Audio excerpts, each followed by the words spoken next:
Uppilipalayam மேம்பாலத்தில் case ஏற்றி வந்த லாரியிலிருந்து tanker மற்றும் கலண்டு விழுந்து விபத்து. கேஸ் வெளியேறி வருவதால் தடுக்கும் முயற்சி தீவிரம்.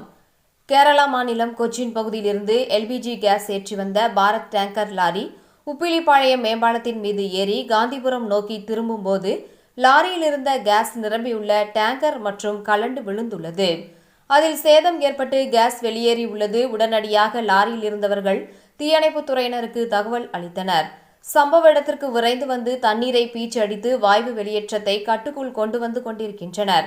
காவல்துறையினர் மேம்பாலத்தின் போக்குவரத்தை தடை செய்து போக்குவரத்தை மாற்றுப்பாதையில் திருப்பிவிட்டுள்ளனர். இந்த பணிகள் முடிவதற்கு கூடுதல் நேரம் ஆகும் என தெரிவிக்கப்பட்டுள்ள நிலையில் கேஸ் முழுவதும் வெளியேற்றப்பட்டாலோ அல்லது கேஸ் முழுவதும் தண்ணீரில் கலக்கப்பட்டாலோதான் பெரும் விபத்து தவிர்க்கப்படும் என எதிர்பார்க்கப்படுகின்றது.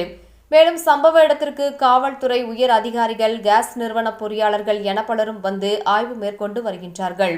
அதிகாலை நடந்த இந்த விபத்தால் பெரும் சேதம் தவிர்க்கப்பட்டுள்ள நிலையில் கிரேன் போன்ற வாகனங்களும் கொண்டுவரப்பட்டுள்ளது.